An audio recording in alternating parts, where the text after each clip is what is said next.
Bonjour à tous. Je continue à vous partager des extraits du livre du pape Benoît XVI, Jésus de Nazareth. L'Évangile du royaume de Dieu. Après l'arrestation de Jean-Baptiste, Jésus partit pour la Galilée proclamer l'Évangile de Dieu. Il disait, « Les temps sont accomplis, le règne de Dieu est tout proche, convertissez-vous et croyez à l'Évangile. » Marc 1, 14, 15. Parcourant toute la Galilée, il enseignait dans leur synagogue, proclamait l'Évangile du royaume, guérissait toute maladie et toute infirmité dans le peuple. Matthieu 4, 23, 9, 35. Les deux évangélistes désignent la prédication de Jésus comme évangile. Qu'est-ce que cela signifie en réalité? Pardon. Récemment, le mot évangile a été traduit par l'expression bonne nouvelle. Les messages de l'empereur portaient le nom d'évangile.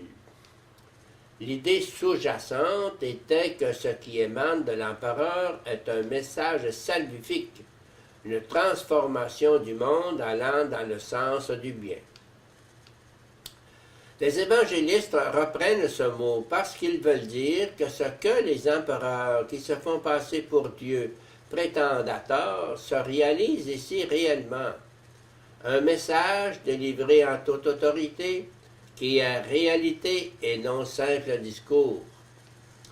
Dans le langage actuel de la théorie linguistique, on dirait que l'Évangile ne relève pas simplement du discours informatif, mais du discours performatif. Action, force efficace qui entre dans le monde en le sauvant et en le transformant. Marc parle de l'Évangile de Dieu. C'est Dieu qui a le pouvoir de sauver le monde et non les empereurs. Il s'agit ici de la parole de Dieu qui est parole en acte. Elle fait advenir réellement ce que les empereurs ne font qu'affirmer sans avoir la capacité de le réaliser. Car entre ici en action le véritable Seigneur du monde, le Dieu vivant. Le message central de l'Évangile, c'est que le royaume de Dieu est tout proche. Un élément statistique vient le confirmer. L'expression « règne au royaume de Dieu » apparaît en tout 122 fois dans le Nouveau Testament, dont 99 fois dans les 3 évangiles synoptiques, 90 d'entre elles correspondant à des paroles prononcées par Jésus.